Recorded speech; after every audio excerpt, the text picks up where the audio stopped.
Ce qui a tué mon premier business, c'est incontestablement le remote. Covid, pas de bureau, peu de process, très peu de visibilité, bref, un vrai cauchemar opérationnel. Par contre, aujourd'hui, ce qui fait que les boîtes pour lesquelles je bosse cartonnent avec un EBITDA supérieur à 60% et des millions de chiffres d'affaires, c'est également le remote.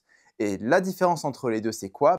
C'est 5 ans d'expérience à gérer des équipes à distance, parfois de plus de 50 personnes. Et dans cette vidéo, je vais tout te partager pour que tu évites les erreurs qui m'ont coûté très cher. Parce que l'équipe et la culture, c'est ce qui fait qu'une boîte explose ou qu'elle implose. Alors pour commencer et te donner le contexte très rapidement, en 2023, je sors de ma boîte en me jurant de ne plus jamais bosser en remote. J'étais littéralement traumatisé. Sauf que quelques jours plus tard, ironie du sort, je trouve un job pour Mindio pour gérer la formation de Yomi Denzel et Oussama Ammar. Un job 100% remote avec plus de 10 heures de décalage étant donné que j'habitais en Australie à ce moment-là. Et alors là, je te cache pas qu'au début, je me dis non, c'est mort, c'est fini le remote. Et puis je réfléchis et je me dis ok, cette fois-ci, je vais faire les choses différemment, je vais complètement repenser ma manière de gérer en remote et c'est de cet échec et des années qui suivent qu'est né mon système en 5 piliers ultra actionnables que je vais te détailler tout de suite dans cette vidéo. Alors pour commencer, premier pilier et c'est absolument un non négociable, en remote tu peux avoir que des A-players. Pourquoi? Tout simplement parce qu'un employé moyen au bureau, tu le vois et tu peux le coacher. Sauf qu'en remote, c'est beaucoup plus difficile à voir et un mauvais élément, ça peut très rapidement contaminer les autres. Récemment, j'ai écouté une vidéo de Guillaume Houbèche qui dit un truc qui est génial, qui est que la culture de ta boîte, c'est pas ce que tu dis, c'est qui tu vires. Et en remote, c'est ça x 10. J'ai vu des équipes entières couler à cause d'un seul mec. Le type qui est super sympa, mais qui branle rien et qui est toujours là sur Slack pour faire genre qu'il est présent. Sauf que les A-players de ton équipe ou ceux qui doivent vraiment bosser avec lui, eux, ils le voient et soit ils se barrent, soit ils réduisent leur effort parce que pourquoi se donner alors que quelqu'un est payé la même chose pour rien branler? Et c'est comme ça qu'une personne en remote qui peut être ultra sympa, en réalité vient et contamine toute ton équipe. Et donc c'est super important, c'est ton rôle en tant qu'entrepreneur de rapidement déceler qui est cette personne dans ton équipe et de t'en séparer, même si elle est ultra sympa. Bon, mais plutôt que parler de licenciement, parlons surtout de recrutement parce que c'est là où tout commence. Alors comment est-ce que je recrute pour avoir une équipe de A-players en remote? Alors tout d'abord, j'aime bien avoir une annonce ultra claire qui parle d'émissions et du rôle de l'entreprise avant même de parler de salaire. Déjà, ça filtre pas mal de personnes. Ensuite, pour les postes juniors, je commence toujours par faire un entretien de fit pour tester le mindset parce que c'est le mindset qui est le plus important quand on est une équipe en remote. Les skills, ils peuvent l'apprendre, mais le bon mindset d'une personne en remote, ça s'apprend difficilement. Alors bien évidemment, pour les postes techniques, évidemment, je vais d'abord vérifier le niveau, puis ensuite je vais creuser l'humain. Et donc là, pour le coup, un business case, c'est hyper important. Je vous conseille de toujours en faire. Et si quelqu'un a la flemme de passer 2 heures dessus, vous savez directement que c'est un no-go et que la personne n'est pas motivée. Donc soyez intransigeants sur les business cases, je vous conseille d'en faire toujours. Et puis ensuite, c'est très difficile, mais vous pouvez avoir quelqu'un qui est très bon techniquement, mais qui n'est pas du tout fait pour le remote. Et là, dans ces cas-là, c'est un no-go. Mais de toute manière, la règle d'or en recrutement, c'est s'il y a un doute, il n'y a pas de doute, ne prenez pas le risque. Ensuite, hyper important, si vous décidez de partir avec quelqu'un, je vous conseille de faire un onboarding ultra solide avec les KPI et les objectifs que vous voulez fixer à cette personne sous 30 jours, histoire de pouvoir évaluer rapidement ses performances et voir si elle s'adapte bien à votre équipe. Et ça, c'est super important. J'ai vu énormément de boîtes en remote ne pas donner de bon onboarding, sauf que ça crée directement de la distance avec les équipes qu'on ne voit pas. Et donc, l'onboarding est ultra important pour bien motiver les gens et leur donner les bonnes informations. Et puis, si vous faites bien votre job, à J+30, vous avez exactement des métriques objectives pour savoir si la personne est la bonne. Et à ce moment-là, je vous conseille de prendre une décision. Soit vous kiffez bosser avec cette personne, soit vous vous séparez et je vous assure, les vrais A-players adorent arriver dans une boîte et savoir exactement quoi faire et quels sont les critères qui sont attendus d'eux. Et là, pour vous aider, il y a une question que je trouve hyper importante de se poser après un recrutement, c'est si cette personne partait demain chez un concurrent, est-ce que ça me ferait vraiment chier et je donnerais tout pour pouvoir la garder? Si la réponse est non, c'est que vous n'avez pas un A-player. Alors ensuite, deuxième pilier, en remote, la culture, ça ne se fait pas par hasard. Tu la construis chaque jour ou elle meurt. Et pour ça, il y a 3 valeurs essentielles que je pense chaque business doit absolument avoir. Premièrement, l'excellence collective. On vise haut tous ensemble. Ensuite, deuxièmement, l'ownership total. Tu gères ton poste comme tu gères ta boîte. Tu veux pas des gens qui sont à moitié impliqués, tu veux des gens qui se sentent hyper responsables et qui prennent à cœur le succès du business. Et on verra après comment le faire. Et puis, troisième valeur, l'humain d'abord. Tu es un business certes, mais savoir prendre en compte la situation des gens avec qui tu bosses, c'est absolument essentiel et ils te le rendront fois 100 de se sentir compris et écouté. Bon, mais le problème en remote, c'est que c'est très facile d'avoir des freelances ou des salariés qui s'en branlent. Service minimum, zéro communication, bref, chacun dans sa bulle.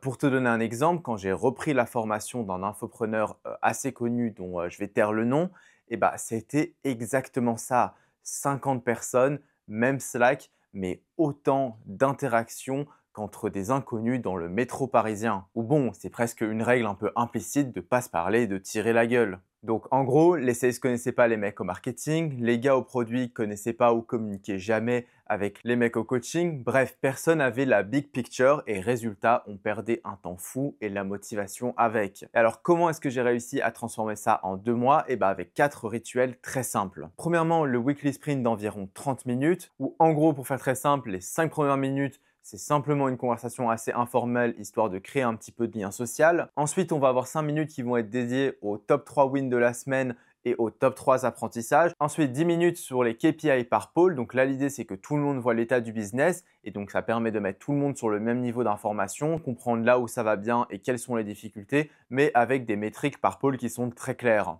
Et puis ensuite, d'avoir 10 minutes sur la vision et les priorités de la semaine par pôle où on voit s'il y a un blocage qui est urgent et on adresse les priorités, histoire qu'on sache tous quoi faire cette semaine, mais aussi ce que les autres font. Et ça, pour le coup, ça donne vraiment de l'ownership aux personnes qui bossent dans ta boîte parce que chacun voit l'impact de son boulot grâce à des métriques et tout le monde voit l'avancée des autres et donc c'est difficile de se tourner les pouces quand on voit que tout le monde avance. Ensuite, le deuxième rituel, ça va être le cross-team meeting. Donc ça va être par exemple un meeting entre le pôle marketing, sales et produits où là, l'idée, c'est d'en gros prendre 45 minutes toutes les semaines où chacun va venir partager ses difficultés par pôle. Et là, l'idée, c'est que tout simplement, ça permet aux gens qui ont la tête dans le guidon de partager leurs problématiques et d'avoir potentiellement des idées d'autres personnes qui connaissent bien le business mais qui ne sont pas forcément dans les mêmes problématiques.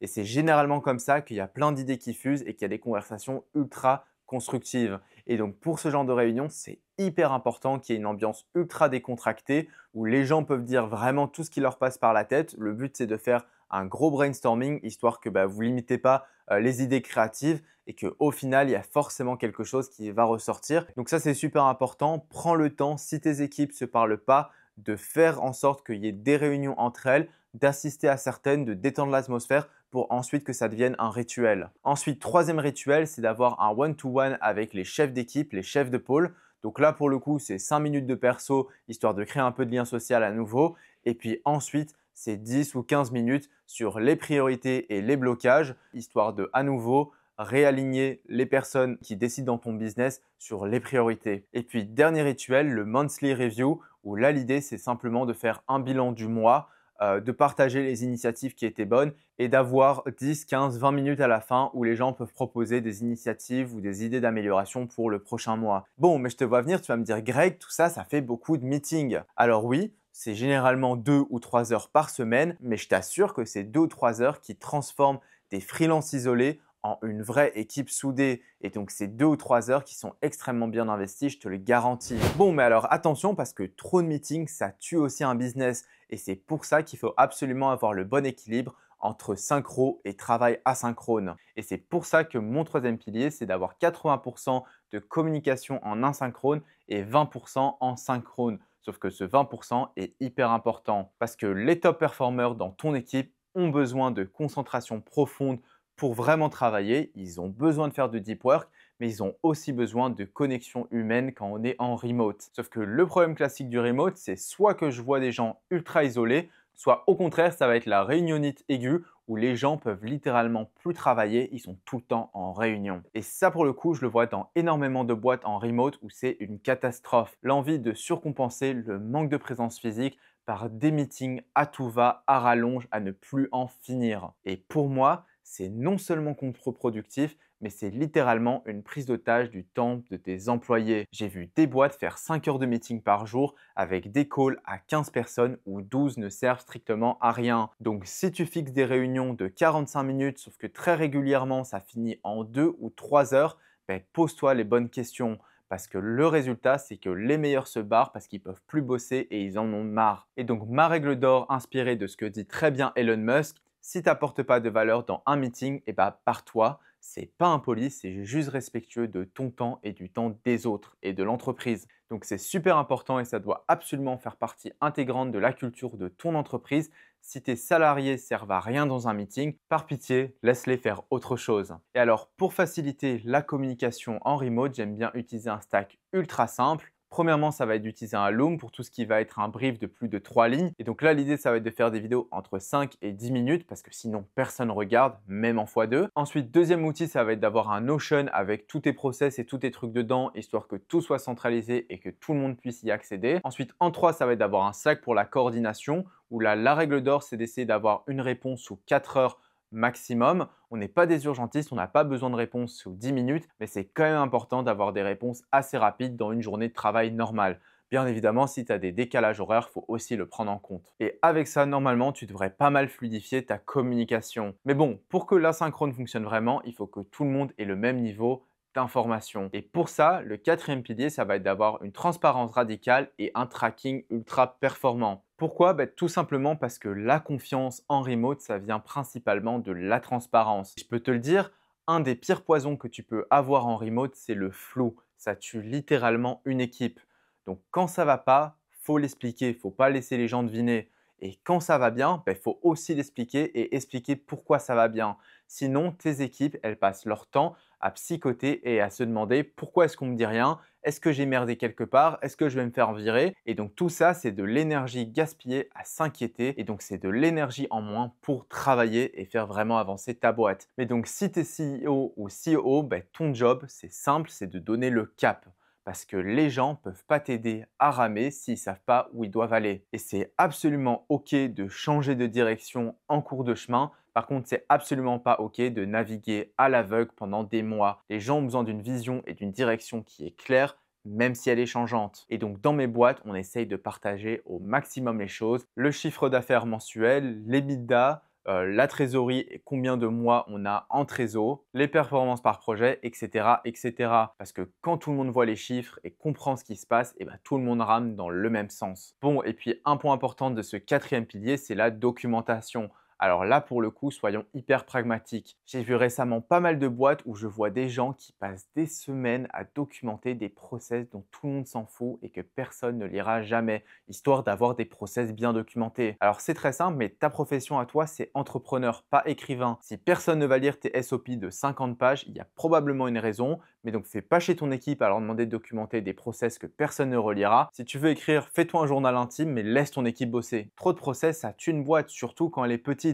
Vous n'êtes pas la NASA les gars, il n'y a pas besoin d'avoir 50 SOP que personne ne va relire. Donc ce qui marche vraiment en termes de documentation, c'est d'avoir les process clés qui sont expliqués dans un Loom de 5 minutes très simple, 2, d'avoir tes templates essentiels qui sont dans ton Notion et 3, d'avoir un GPT qui connaît tes process à qui tes employés peuvent discuter et puis basta. Ensuite, pour le tracking, je te conseille de garder un truc assez simple. Et donc pour ça, je te conseille d'avoir un board sur Notion où tu peux traquer chaque projet et puis ensuite d'avoir un Excel, un Looker Studio ou d'utiliser un outil pour pouvoir traquer les KPI en weekly où ton équipe va venir mettre de la data pour que tu puisses suivre cette data dans tes réunions hebdo. Et puis le plus important, c'est vraiment de créer une culture de la data dans tes équipes. Et donc pour ça, essaye de quantifier et d'avoir un maximum de chiffres partout. Parce que c'est comme ça que tu vas venir responsabiliser les gens dans ton équipe sur des mesures ultra objectives. Bon, et puis le dernier pilier qui est super important, c'est de savoir que les gens ne se donnent pas pour un salaire,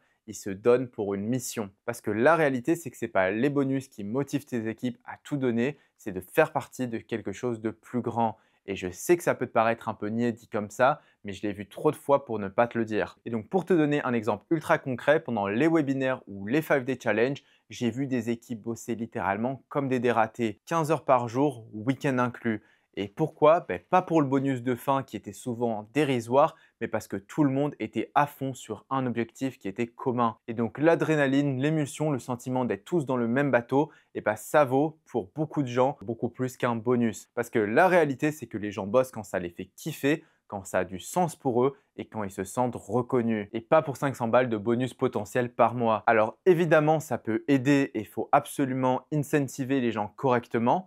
Mais c'est faux de penser que les gens bossent que pour l'argent. Les gens, quand ils parlent de leur boulot à leurs amis ou à leur famille, ils veulent dire qu'ils font des trucs qui ont du sens et qui sont stimulants et pas qu'ils le font pour un bonus à 500 balles par mois. Mais alors du coup, comment est-ce qu'on crée cet engagement avec tes équipes? Ça va être d'avoir une vision qui va être très claire que vous allez répéter souvent, où dans cette vision, vous allez montrer comment concrètement chacun contribue à y arriver et où ça va être super important de célébrer chaque petite victoire qui vous rapproche de cette vision. Donc ça va être de donner du feedback positif sur Slack devant tout le monde, histoire de faire en sorte que les gens se sentent appréciés. Ça peut être de choisir une fois par mois le MVP, donc la personne qui a le plus contribué, histoire de motiver les gens. Et ça va être aussi de célébrer les échecs intelligents autant que les succès. Puis 3, ça va être de donner une vraie autonomie à vos équipes. Et là, pour le coup, c'est super important que les grandes décisions soient discutées ensemble, mais que derrière, pour les autres décisions, les gens aient une full autonomie. Et puis ensuite, ça va être super important d'avoir un système de rémunération qui va être transparent,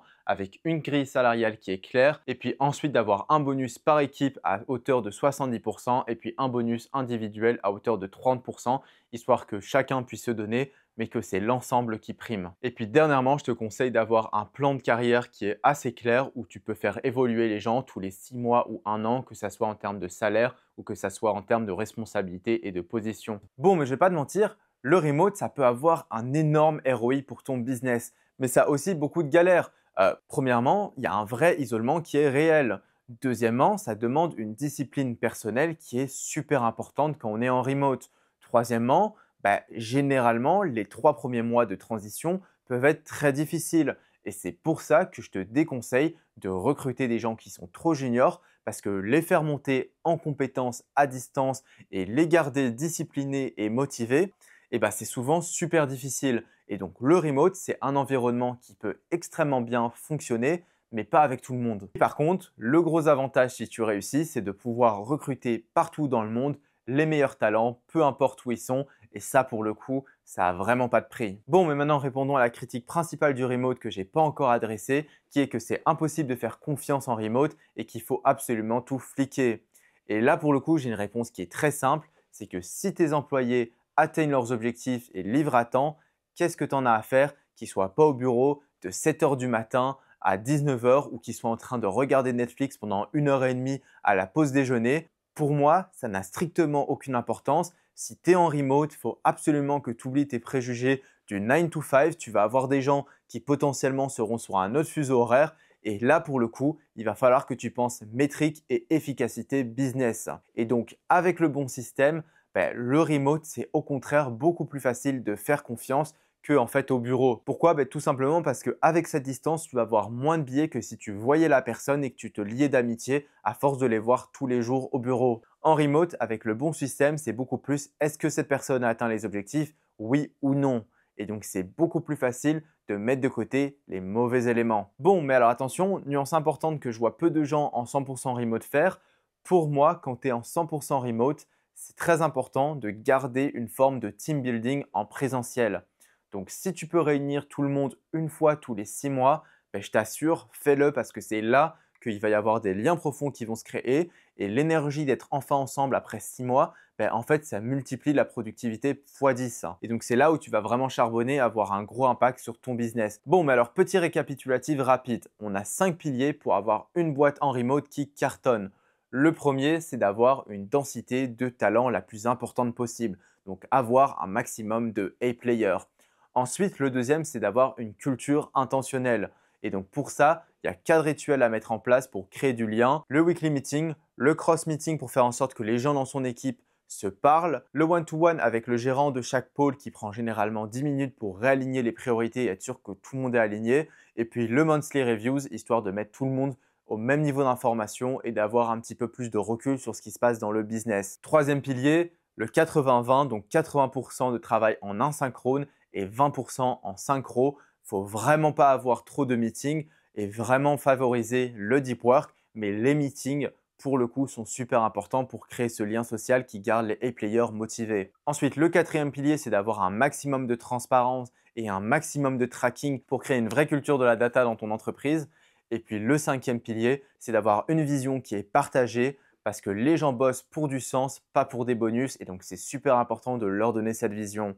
Et j'ai testé ces 5 piliers pendant des années avec des boîtes allant de 5 à 50 personnes. Et résultat, plus de 60% d'EBITDA avec des équipes qui restent pendant des mois et des années et pas de bureau. Bon alors, est-ce que le remote c'est la solution miracle? Non. Est-ce que c'est facile? Clairement pas. Mais est-ce que ça fonctionne? Avec le bon système, clairement, les chiffres sont là. Mais du coup, mon conseil, c'est de commencer par un pilier à la fois. Donc, le recrutement si tu es en phase de croissance, les rituels si ton équipe est déjà là mais qu'elle est déconnectée et qu'elle communique mal. Et je te conseille de tester pendant 30 jours et puis d'ajuster et de continuer petit à petit. Et alors, pour ceux qui veulent aller plus loin, on accompagne 3 boîtes maximum par trimestre avec ma boîte 60 Days où l'objectif, c'est de sortir les fondateurs de l'opérationnel en 60 jours et de leur mettre en place une équipe 100% remote qui tourne. Donc si tu es un entrepreneur ou un créateur de contenu qui a envie de scaler et de sortir de l'opérationnel, le lien est juste en dessous dans la description. Tu peux réserver un appel avec moi et mon équipe. Bon et voilà, j'espère que la vidéo t'a plu et qu'elle te sera utile. N'hésite pas à poser des questions ou à partager ton expérience en commentaire, je réponds absolument à tout. Allez, à très vite, ciao!